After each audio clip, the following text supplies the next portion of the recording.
하나님은 희망이십니다. 여러분, 인생을 살아가면서 인생을 사는 초점에서 희망을 먼저 보시나요? 아니면 절망을 먼저 보시나요? 어떤 상황이 벌어졌어요. 그런데 그 상황 속에서 희망을 찾습니까? 아니면 절망을 보고 있습니까? 굉장히 중요한 질문입니다. 우리가 인생을 살아가면서 절망적 상황이지만 희망을 볼 수 있다는 것은 굉장히 복된 삶의 안목입니다. 그런데 하나님은 놀랍게도 희망의 하나님이세요. 예수 그리스도는 희망입니다. 성령님은 우리에게 진정한 희망입니다. 하나님께서 범죄한 아담과 하와에게 가죽옷을 지어주신 것은 희망이었습니다. 아브라함에게 이삭을 주신 것도 희망의 이야기였어요. 여러분, 노아 홍수 후에 무지개를 하나님께서 주신 것도 희망의 사인이었습니다. 예수 그리스도도 희망이에요. 새하늘과 새 땅도 역시 희망의 이야기입니다. 에스겔 골짜기의 마른 뼈들이 다시 살아나면서 큰 군대가 된 이 환상도 이스라엘 백성들에게 희망의 드라마였습니다. 하나님은 희망의 이야기를 끊임없이 하고 계십니다. 그렇기 때문에 예수 믿고 하나님을 아버지라고 부르는 성도들은 끊임없이 희망의 삶을 살아가야 됩니다. 성도들에게 희망이 없다면 심각한 질병 상태라고 우리가 봐도 틀리지 않습니다. 어떤 상황 속에서도 희망을 읽어낼 수 있는 눈을 가진 게 성도예요. 하나님의 백성들은 그런 것입니다. 저와 여러분에게 그런 영성과 그런 은혜가 살아있기를 바랍니다. 그래서 바울은 내게 능력 주시는 자 안에서 내가 모든 걸 할 수 있다. 아무리 환경이 어려워도 나는 예수 그리스도 때문에 희망을 붙든다, 이렇게 과감하게 자신의 신앙을 선언했던 것입니다. 그래서 저는 우리 성도들에게 항상 희망이 보여지기를 바랍니다. 얼굴에 희망이 묻어나야 돼요. 옆 사람 한번 보시기 바랍니다. 마스크는 썼지만 희망이 묻어나는지. 좋아 보이십니다. 한번 해주세요. 예, 우리 그리스도인들은 희망을 품고 사는 사람이에요. 현실이 아무리 어둡고 절망적이고 정말 사망의 음침한 골짜기 같이 보여도 그 가운데서 희망을 볼 줄 아는 이런 눈이 열려진 이런 영성이 우리 모습에 드러날 수 있어야 합니다. 자, 오늘 본문은 그런 희망의 이야기를 우리에게 말씀하고 있습니다. 그래서 오늘 본문을 조금 들여다볼 필요가 있어요. 사실 우리가 굉장히 긴 본문을 오늘 읽었어요. 근데 오늘 쭉 읽다 보니까 이 내용이 그냥 어떤 실제적 사건을 쭉 실제적으로 쓴 것 같지가 않고 어떤 변사가 어떤 한 주제를 가지고 계속 이끌어가는 이런 분위기를 우리에게 보여줍니다. 엘리가 매우 늙었더니, 어떤 사건을 지금 어떤 변사가, 즉 이야기꾼이 그 이야기를 소개하는 거예요. 이런 내용들이 쭉 진행이 됩니다. 이것은 이 이야기꾼, 즉 나레이터라고 말하죠. 이 나레이터, 이야기꾼이 누구인지를 한 번쯤은 생각해 보고 가야 돼요. 왜냐하면 이 나레이터가 바로 이 사무엘서를 쓴 저자일 가능성이 매우 높기 때문에 그렇습니다. 일어난 사건을 기록을 하는 과정 속에서 저자는 그렇게 이야기를 계속 이끌어가는 모습을 우리에게 보여주고 있습니다. 그래서 항상 이런 나레이터에 대한 관심이 우리에게 한 번쯤은 들여다볼 수 있는 그런 시각이 열려져야 됩니다. 자, 그런 전체적인 내용 속에서 오늘 우리가 몇 가지 좀 확인할 그런 부분들이 있어요. 여러분, 말씀을 한번 직접 보시기 바랍니다. 25절 보세요. 같이 읽어보도록 하겠습니다. 시작. 사람이 사람에게 범죄하면 하나님이 심판하시려니와 만일 사람이 여호와께 범죄하면 누가 그를 위하여 간계하겠느냐 하되 그들이 자기 아버지의 말을 듣지 아니하였으니 이는 여호와께서 그들을 죽이기로 뜻하셨음이더라. 여러분, 여기서 사람이 사람에게 범죄하면 하나님이 심판하시려니와 만일 사람이 여호와께 범죄하면 누가 그를 위하여 간구하겠느냐라는 말을 이해하기가 너무 힘들어요. 여러분, 성경은 다 어렵다고 그렇게 얘기하는데 이런 본문을 만나면 좀 난감합니다. 내용 자체를 이해하기가 너무 쉽지 않아요. 근데 이것은 사실은 원본을 보면 조금 이해가 쉽습니다. 여기서 심판하시려니와 그 다음에 간구하겠느냐라는 단어가 우리말로는 전혀 다른 그런 번역이 되어 있지만 이게 사실은 같은 동사입니다. 팔랄이라고 하는 중재하다 이런 의미예요. 동사가 같아요 사실은. 그렇기 때문에 그렇게 보고 직역을 하면 어떤 번역이 가능하냐면 사람이 사람에게 범죄하면 하나님이 중재하시려니와 만일 사람이 여호와께 범죄하면 누가 그를 위하여 중재하겠느냐라고 하는 거예요. 그러니까 이렇게 되면 좀 이해가 쉽죠? 예. 자, 그 다음에 또 하나 있어요. 31절 보세요. 보라, 내가 내 팔과 내 조상의 집에 팔을 끊어 내 집에 노인이 하나도 없게 하는 날이 이를지라. 이 도대체 무슨 의미인지. 도대체 아니 네 팔을 끊고 네 조상의 집에 팔을 끊어서 노인을 없게 한다. 이게 도대체 무슨 말이냐. 이해가 안 되는 거예요. 너무나도 비유적인 그런 표현으로 쓰여졌어요. 그런데 이게 원전으로 들어가면 조금 이해가 쉽습니다. 여기서 팔이라는 말은 제로아라는 말인데 이게 힘으로도 번역이 돼요. 그래서 직역을 하면은 보라, 내가 내 힘과 내 조상의 집의 힘을 끊어 내 집에 노인이 하나도 없게 하는 날이 이를지라, 이런 말이에요. 이렇게 읽으니까 쉽죠? 예, 이런 부분들은 우리가 좀 설명이 되어져야 돼요. 그 다음에 좀 특이한 부분도 있어요. 27절 하나님의 사람이 엘리에게 와서 그에게 이르되, 이렇게 나와요. 이런 구절체가 나오는데 이게 좀 이상해요. 여러분은 그냥 넘어갈 수도 있지만 제가 볼 때는 좀 이상해요. 하나님의 사람, 이슈 엘로힘이거든요. 하나님의 사람. 이 하나님의 사람이 도대체 누구냐라고 하는 거예요. 사실은 이슈 엘로힘, 하나님의 사람은 선지자들에게 많이 붙여져요. 그래서 이 하나님의 사람이라고 말했을 때 이것은 선지자로 봅니다. 예를 들어서 모세라든가 엘리야라든가 엘리사라든가 사무엘, 그 외에 많은 선지자들에게 하나님의 사람이라는 칭호를 붙여요. 그런데 이 하나님의 사람이 엘리 제사장에게 찾아왔다고 하는 것에서 제가 조금 관심이 들어가요. 왜냐하면 여러분, 엘리 제사장은 하나님의 성소에서 일하는 제사장이었습니다. 그런데 그 성소가 어디냐면 1장 3절에 가보면 실로예요. 근데 이 실로에 대해서 예레미야 7장 12절에 보면은 내가 처음으로 내 이름을 둔 처소 실로에, 이렇게 나와요. 그러니까 이 실로는 이스라엘의 거룩한 성소의 가장 오래된 곳이라는 것을 성경 속에서 알 수가 있어요. 그런데 여러분, 성경에 보면은 성소, 거룩한 성소가 몇 곳이 언급됩니다. 예를 들어 베델, 길갈, 미스바, 예루살렘, 이런 장소들은 성소입니다. 거룩한 장소들이에요. 그 중에 실로가 있어요. 그런데 그 실로가 가장 오래된 성소라고 성경은 밝힙니다. 그런데 바로 그 실로의 제사장이 엘리예요. 그렇다면 가장 오래된 성소의 제사장으로 있는 엘리 제사장에게 하나님의 사람, 선지자가 찾아왔다는 것은 굉장한 의미를 부여합니다. 누굴까 도대체? 보통 사람은 아닐 텐데, 그렇죠?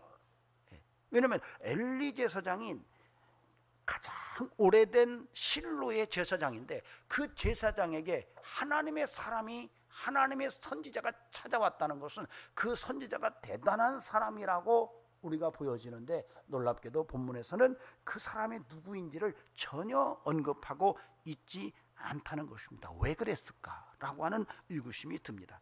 자, 다음으로 27절부터 28절, 27절 B부터 28절에 보면은 여호와의 말씀에 너희 조상의 집이 애굽에서 바로의 집에 속하였을 때에 내가 그들에게 나타나지 아니하였느냐? 이스라엘 모든 지파 중에서 내가 그를 택하여 내 제사장으로 삼고 그가 내 제단에 올라 분향하며 내 앞에서 에봇을 입게 하지 아니하였느냐? 이스라엘 자손이 드리는 모든 화제를 내가 네 조상의 집에 주지 아니하였느냐라고 말을 해요.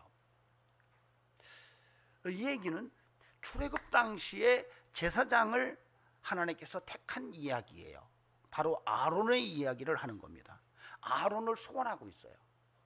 이 하나님의 사람이 엘리 제사장을 책망하기 전에 아론의 이야기를 소환해서 아론의 이야기를 한 다음에 그 다음에 엘리 제사장을 책망을 합니다. 사실 문맥적으로 봤을 때 이 얘기를 안 해도 돼요.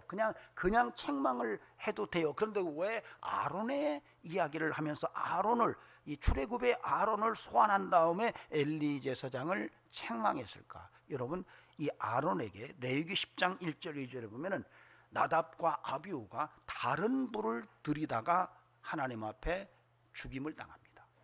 그런데 지금 엘리 제사장의 두 아들 홈니와 비느하스는 지금 하나님이 죽이기로 작정한 거예요. 그러니까 다 아론의 두 아들은 이 다른 불을 들인 것으로 죽었는데 네 아들들은 지금 말할 수 없는 범죄를 짓고 있으니 이것은 분명히 얼마나 위중한 일인지를 네가 알아들어라 라고 그렇게 얘기를 하고 있는 거예요. 자, 그런데 왜 이 하나님의 사람이 아론을 소환했을까? 그냥 하는 건가? 아니면 어떤 깔린 메시지를 담고 있는 것인가 하는 것을 한번 살펴봐야 돼요. 그 다음에 29절 보시기 바랍니다. 너희가 어찌하여 라는 말이 나와요. 여기서 너희라는 말은 여러분, 하나님의 사람이 지금 엘리 제사장을 책망을 하는데 너희가 어찌하여 라고 말하는데 이게 복수형이에요. 너희들은 어찌하여 이렇게 나오는 거예요. 어떤 면에서는 여기에서 엘리와 그리고 홈니와 비느하스, 즉 두 아들까지 포함해서 너희들은 이렇게 말할 수가 있어요. 그런데 단지 그렇게만 보기가 어려운 부분이 본문 속에서 보여지는 거예요. 다른 의도로도 해석할 수가 있어요. 그 너희들이 도대체 단순하게 엘리와 두 아들만이냐, 아니면 또 다른 많은 무리들을 향한 그런 의미를 함축하고 있는 것이냐라고 하는 그런 의구심을 갖게 하는 구절이 29절이에요. 그 다음에 30절 보시기 바랍니다. 참 주의해서 살필 그런 내용들이 언급되어 있어요. 그러므로 이스라엘의 하나님 나 여호와가 말하노라, 내가 전에 내 집과 내 조상의 집이 내 앞에서 영원히 행하리라 하였으나 이제 나 여호와가 말하노니 결단코 그렇게 하지 아니하리라. 나를 존중히 여기는 자를 내가 존중히 여기고 나를 멸시하는 자를 내가 경멸하리라. 이 말은 굉장히 중요한 그런 신학적 배경을 갖고 있는 그런 구절체입니다. 30절에서 두 가지 역사 이해가 나와요. 다시 말하면 이스라엘 역사를 기술할 때에 다양한 역사 시각들이 있어요. 그 중에 대표적인 시각들이 역대기를 중심으로 한 역사 이해예요. 또 하나는 신명기 역사서라고 하는 이 여호수아, 사사기, 그 다음에 사무엘서, 열왕기서를 중심으로 한 그런 역사 기술 패턴이 있어요. 그런데 이 역대기 역사 기술 패턴과 신명기 역사 기술 패턴이 동시에 같이 나오는 본문이 30절이에요. 그래서 내가 전에 내 집과 내 조상의 집이 내 앞에서 영원하리라. 이것은 역대기 역사 기술 패턴이에요. 즉 다윗의 왕조를 내가 택했다. 그러니 이 왕조는 내가 택했으므로 영원할 거다라고 하는 얘기를 하는 게 역대기, 에스라, 느헤미야서가 갖고 있는 역사 기술법의 가장 기초예요. 그러나 신명기 역사 패턴은 달라요. 그 다음에 나오는 내용들이 결단코 그렇게 하지 아니하리라. 나를 존중히 여기는 자는 내가 존중히 여기고 나를 멸시하는 자는 내가 경멸하리라. 심은 대로 거두게 할 거야 라고 말씀하시는 것이 이 신명기 역사 기술법입니다. 이게 30절에 동시에 같이 나와요. 이렇게 같이 나오는 이유가 뭘까라고 하는 생각이 우리에게 필요합니다. 자, 이런 본문에 대한 그런 대체적인 내용들을 우리가 살펴보고 구조를 들여다보면은 여러분 오늘 구조는 그 샌드위치 구조입니다. 아주 중심의 핵심적인 구절이 26절이에요. 이건 읽어야 돼요. 같이 읽어보시겠습니다. 26절 시작. 아이가 사무엘이 점점 자라매 여호와와 사람들에게 은총을 더욱 받더라. 이 본문과 유사한 본문을 어디서 읽은 것 같지 않아요? 여러분 이건 한번 묻겠습니다. 이런 유사한 패턴을 어디서 성경에서 읽었을 거예요. 여러분 예수를 믿고 적어도 10년, 20년 어린이부터 쭉 믿어왔다면 이런 패턴의 문장을 어서 읽었을 거예요. 어서 읽은 것 같아요. 정현숙 권사님, 김경희 권사님, 엄마, 오케이.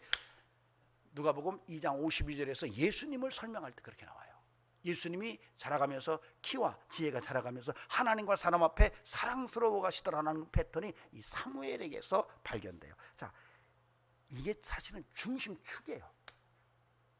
이 중심축인 26절을 축으로 해서 앞뒤에 B와 B'가 위치를 해요. B는 22절 딱 첫 번째 엘리가 매우 늙었더니를 빼고 그 다음부터 쭉 나오는 내용 27절까지의 25절까지의 얘기예요. 22절 B에서부터 25절까지는 B고, 이 내용은 엘리 제사장의 아들들을 책망하는 얘기예요. 그 다음에 이것과 서로 대꾸를 이루는 것이 B인데, 이것은 26절 다음에 나오는 27절부터 30절이에요.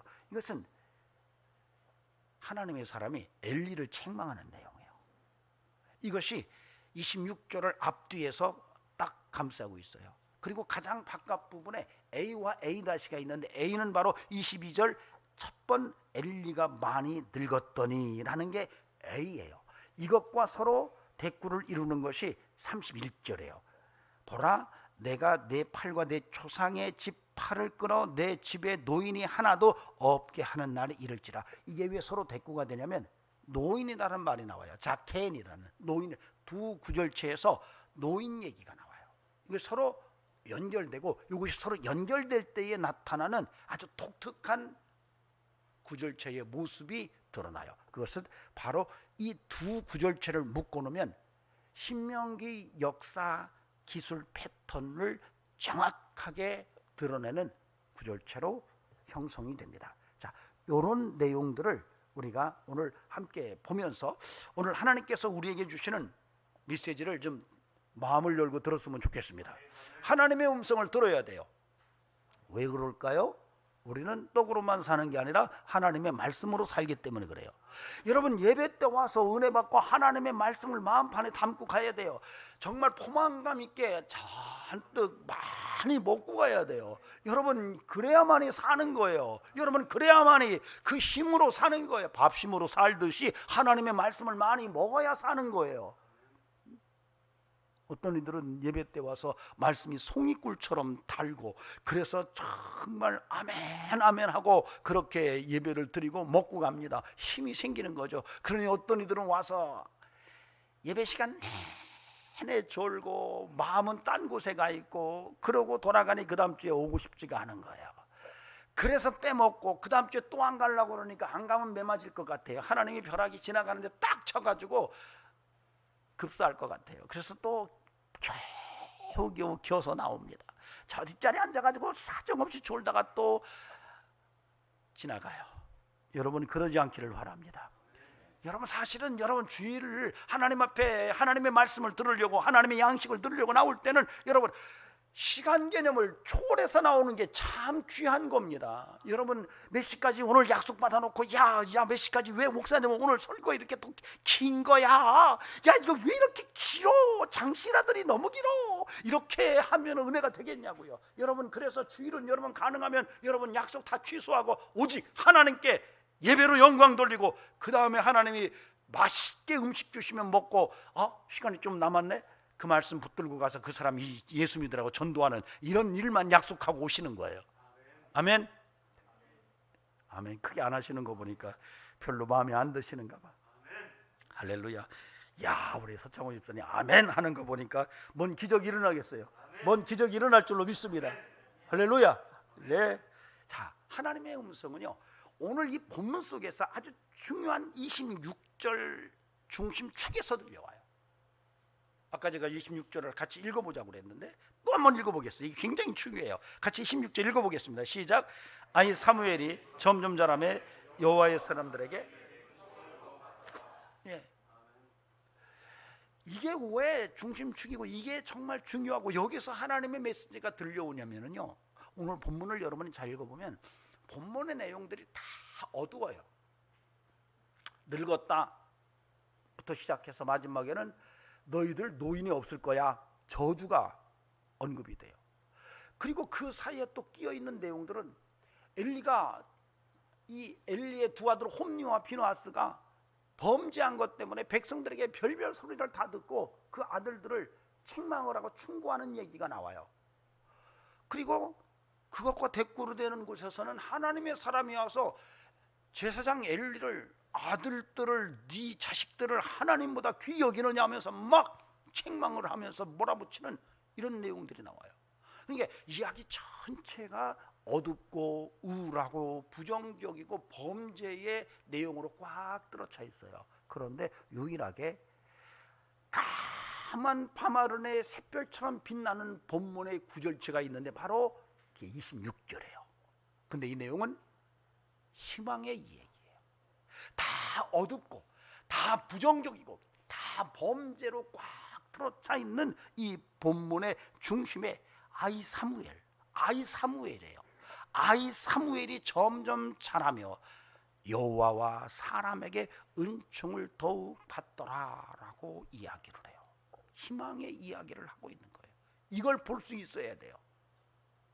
즉 다시 말하면 하나님은 희망의 하나님인 것을 드러내는 거예요. 오늘 본문이 구조적으로 우리에게 메시지로 전하는 것은 하나님, 여호와 하나님은 어떠한 상황과 어떠한 환경 속에서도 희망을 불어넣고 희망을 말씀하시는 창조주다라고 하는 것을 이야기하고 있는 것입니다. 이걸 볼 줄 아는 안목이 오늘 여러분과 저에게 나타나기를 바랍니다. 희망의 생명력이 보여요. 보입니까? 26절을 딱 읽는 순간에 그래, 하나님은 어린 사무엘을 지금 준비하고 계시는구나. 그 사무엘이 바로 하나님과 사람들에게 은총을 더욱 받아가고 있구나. 이것이 정말 희망처럼 들려온다면 여러분 정말 오늘 본문 속에서 하나님의 음성이 굉장히 간절하게 들려질 거예요. 근데 그것만으로는 부족해요. 어떤 면에서 이 본문이 희망의 이야기를, 하나님의 희망의 메시지를 전하는가라고 하는 것은 조금 더 들여다볼 필요가 있어요. 사실은 아까 제가 이스라엘 역사 서술 방법이 여러 가지가 있지만 그 중에 오늘 30절에서 역대기 역사 기술 방법이 있었고 또 하나는 신명기 역사 기술 방법이 있었다, 이렇게 얘기를 드렸어요. 근데 이런 용어들은 야, 그것도 처음 듣는 얘기인데 이렇게 생각하고 막 어려운데 이렇게 생각하시지 말고 그냥 듣고 잊어버리면 그냥 잊어버리세요. 괜찮습니다. 그러나 또 가끔 누가 또 얘기하면 들으면 돼요. 자, 그런 내용들이 오늘 우리에게 주는 중요한 보조적 메시지가 있어요. 그 중에 신명기 역사 이해에 대해서 우리가 조금 살펴볼 필요가 있어요. 오늘 본문은 사무엘서는 신명기 역사서 중에 한 권이에요. 근데 여러분, 신명기 역사서라고 하는 아까 제가 말했지만은 여호수아, 사사기, 그 다음에 사무엘, 열왕기까지의 내용을 신명기 역사서라고 말하는데 왜 이렇게 부르는가? 왜 이렇게 부르는가? 이유가 있어요. 왜냐하면 여러분, 신명기는 모세의 설교입니다. 모세의 설교 3편이 들어있어요. 모세의 설교인데 여러분, 신이라고 하는, 신명기 할 때 신이라고 하는 다시 신자예요. 이 말은 무슨 얘기냐면 하나님께서 모세에게 시내산에서 언약을 주셨어요.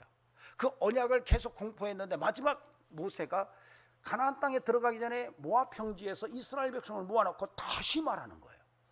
그래서 신명기에 다시 말하노니, 내가 다시 말하노니, 다시 말한다. 그러니까 약속의 땅에 들어가기 전에 내가 또 한 번 다시 강조해서 말하는 이야기야 라고 하는 게 신명기예요. 들어가서 어떻게 살 건지. 그런데 그 신명기의 모세의 설교가 이 신명기 역사서 속에서 다 실현이 돼요.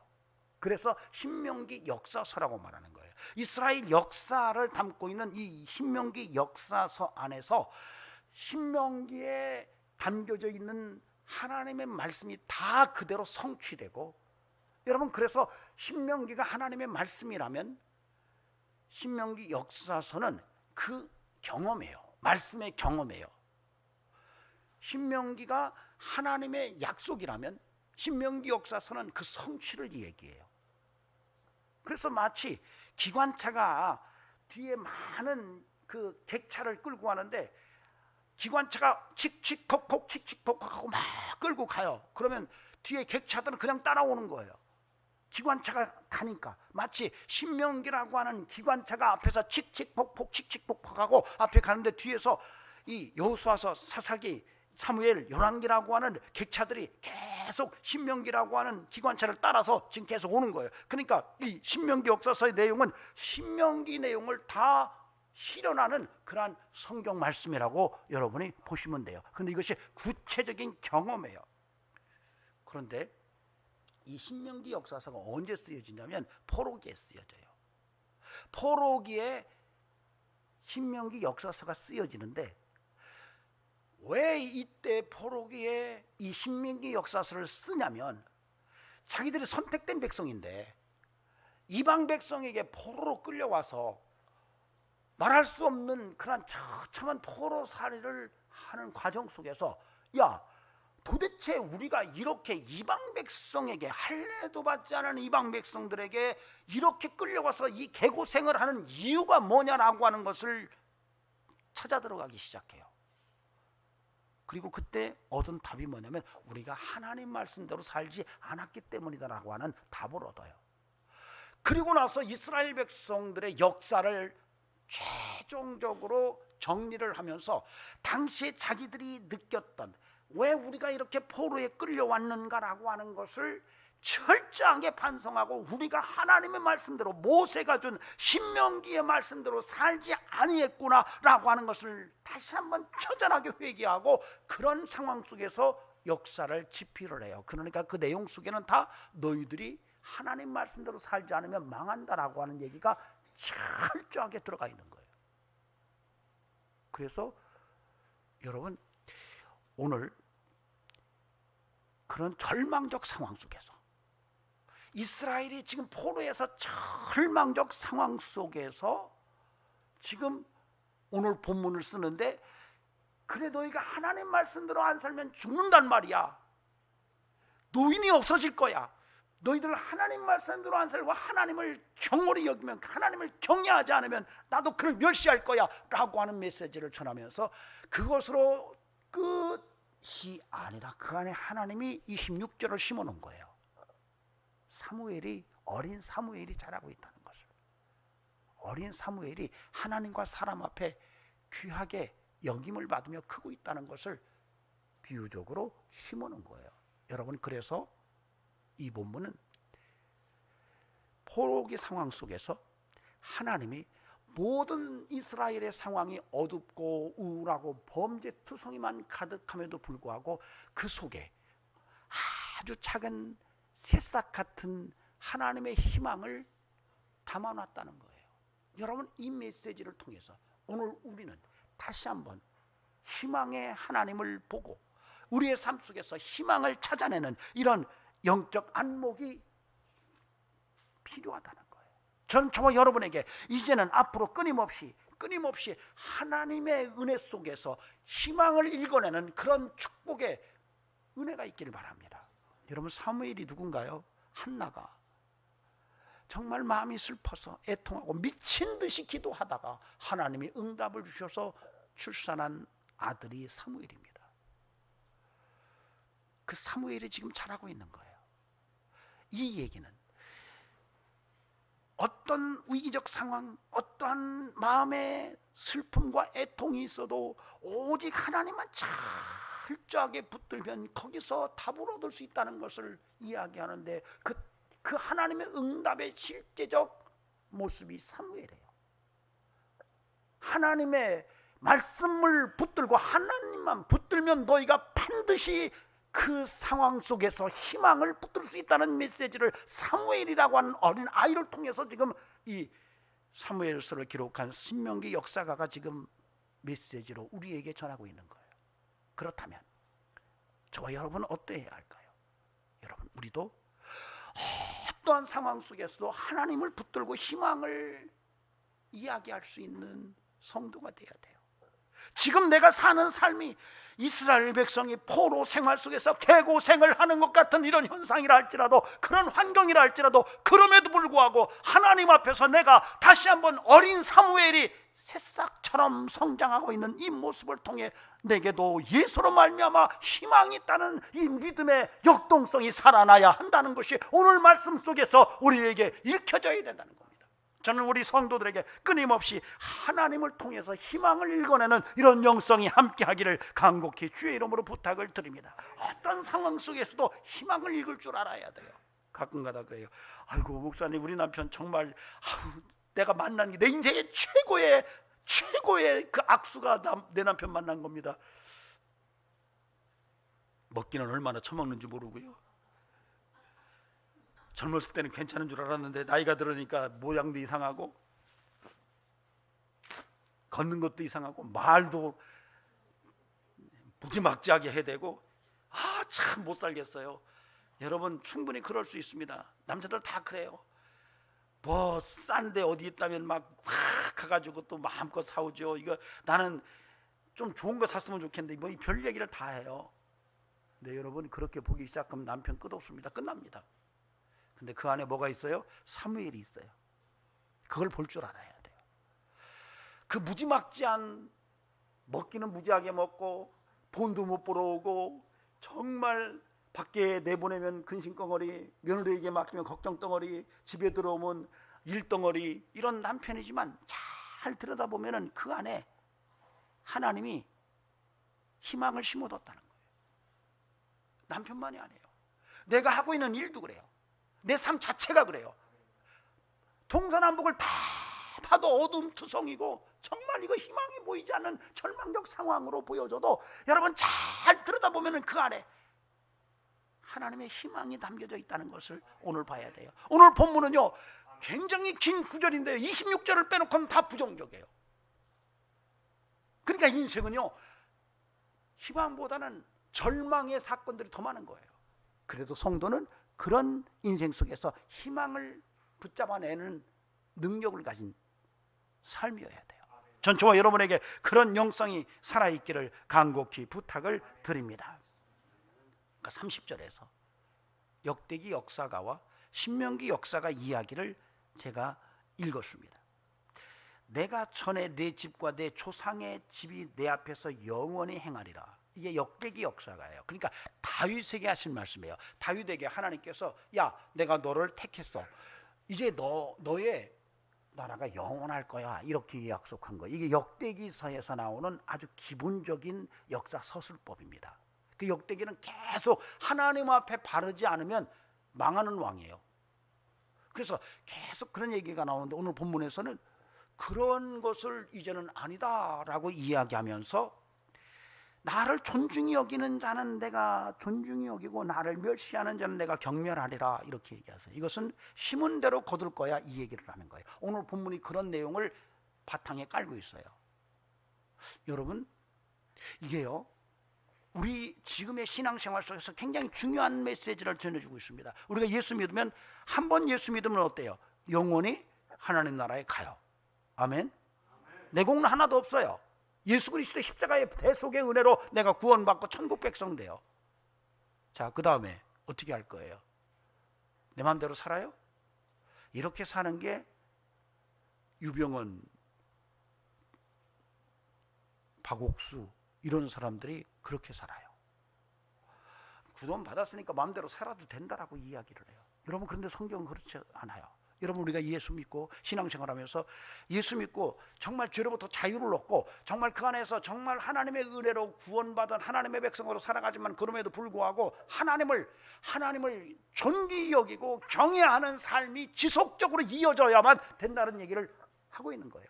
여러분 포로로 끌려온 것이 우리가 하나님의 선택된 백성이라고 하는 이 자긍심 때문에 오히려 하나님 앞에 하나님을 경외함을 이어가지 못한 것으로 인해서 포로로 끌려왔으니 이거 아니다. 이제는 다시 돌아가자. 하나님 말씀대로 하나님을 경외하는 신앙으로 돌아가자라고 하는 얘기를 하는 거예요. 여러분 그러므로 저와 여러분이 예수 그리스도 안에서 끊임없이 하나님을 경외하는 삶을 주님 오시는 그날까지 살아가는 이런 영성과 신앙의 뜨거움이 살아있기를 바랍니다.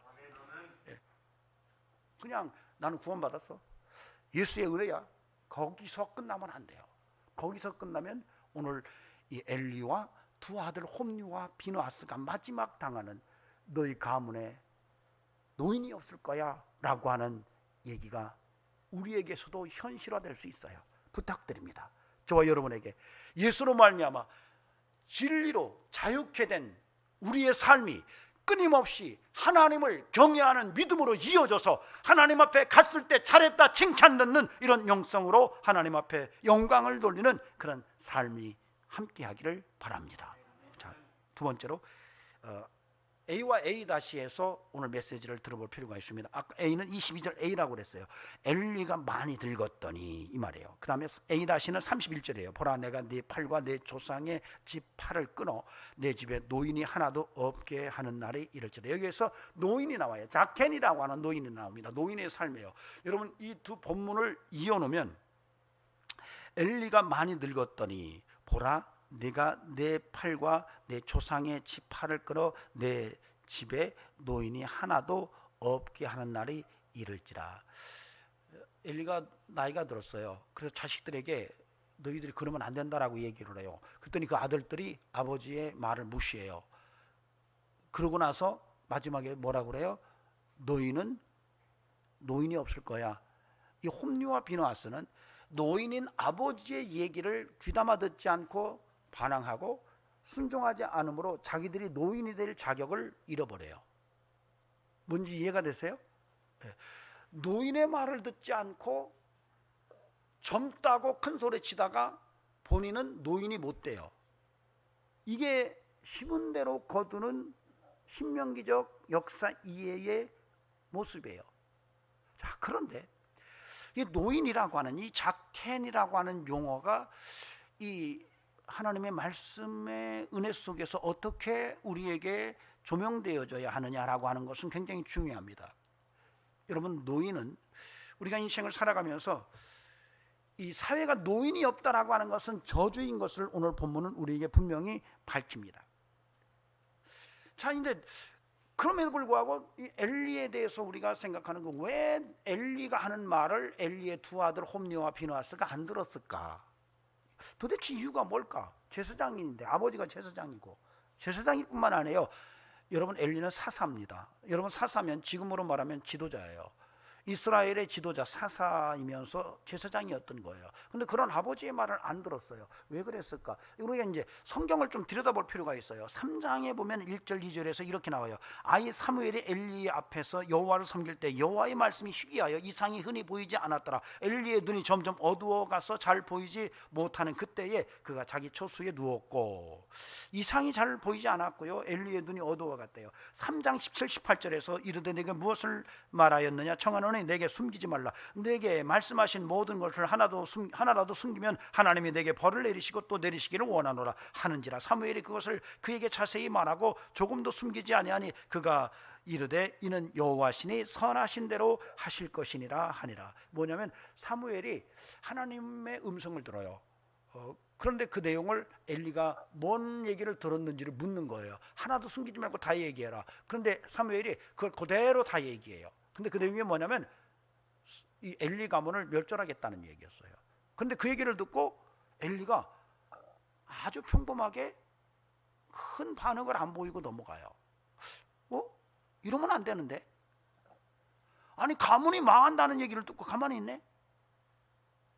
자, 그 다음에 4장 15절에 보면은 그때에 엘리의 나이가 98세라 그의 눈이 어두워서 보이지 못하더라.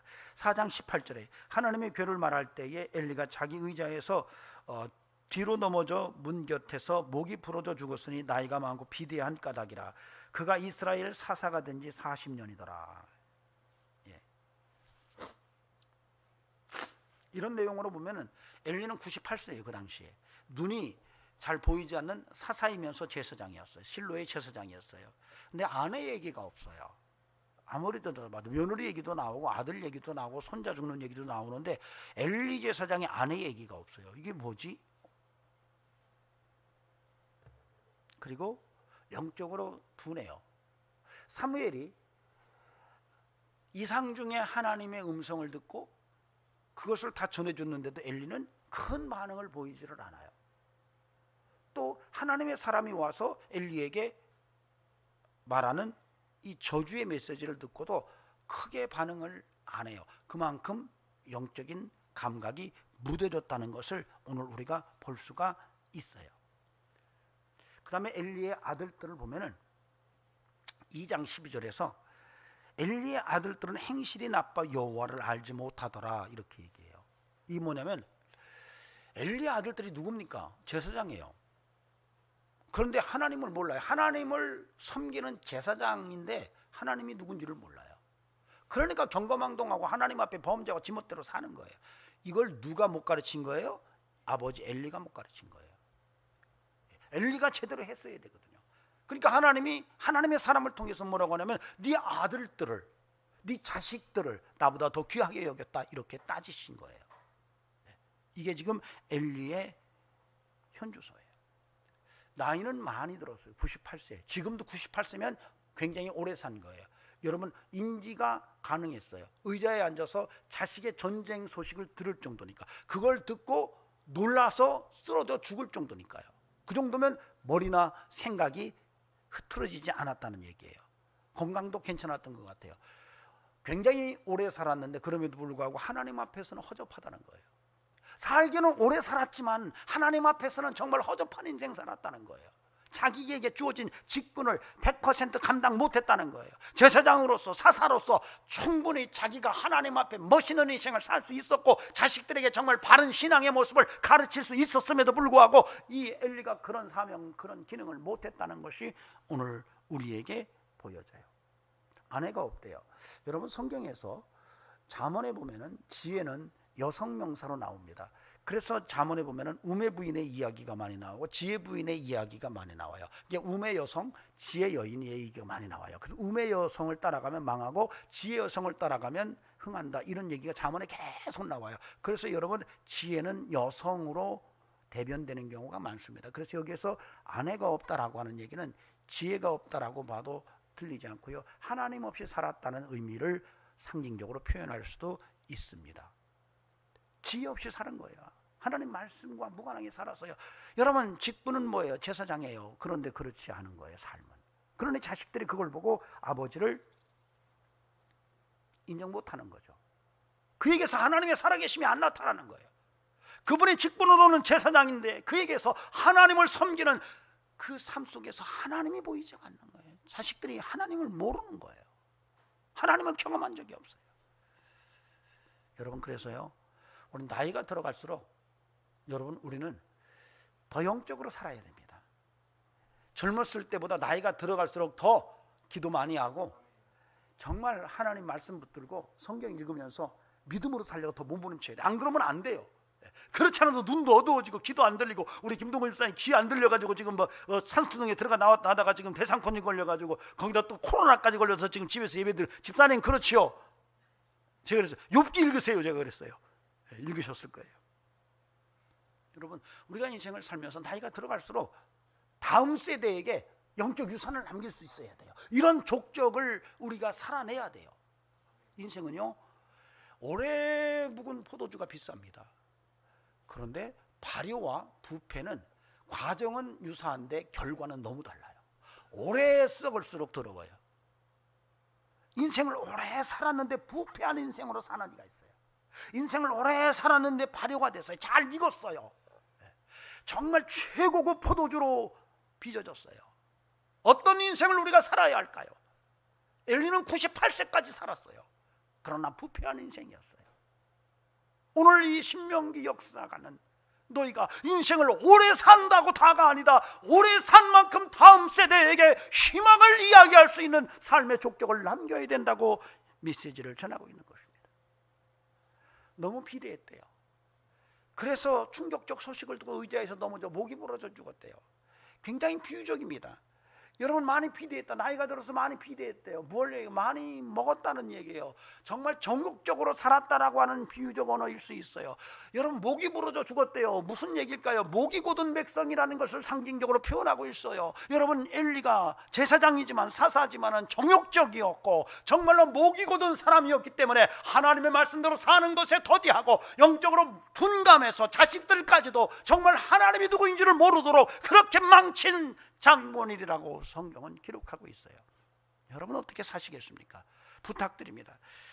하나님 앞에서 건강하게 다음 세대에게 영적인 희망의 노래를 남겨주고 떠날 수 있는 부모들이 될 수 있기를 간절히 바랍니다. 우리나라에 사랑의 원자탄이라는 대명사로 불려지는 목사님이 계십니다. 손영원 목사님. 엘리 제사장도 두 아들이 죽었다는 얘기를 듣고 의자에서 충격받고 쓰러져 목이 부러져 죽습니다. 그런데 이 손영원 목사님 두 아들이 순천 여순반란 사건에서 공산주의자들에게 두 아들이 한날 같이 죽습니다. 똑같이 두 아들을 잃은 하나님의 종들의 반응은 너무 차이가 나요. 이 손영원 목사님은 두 아들이 죽었어요. 그 죽음의 장례식에서 9가지의 감사 제목을 하나님께 아뢰요. 그리고 얼마 후에 그를 죽인, 두 아들을 죽인 범인이 잡혔다는 소식을 들어요. 재판하고 사형장으로 끌려가야 돼요. 처형돼야 돼요. 그때 손영원 목사님은 붕해를 가기 바로 전이었는데 딸에게 불러서 가서 전해라. 그 사람 용서해라. 그리고 내 아들 삼을 난다고 전해줘라. 그 목사님, 거기에 있는 책임 목사님에게 전했어요. 그 얘기를 가서 전하는 이 딸이 나중에 간증을 하는 거예요. 아버지의 그 얘기를 전했을 때 그 안에 재판관 있던 사람이 다 울었대요. 이게 이럴 수가 있냐.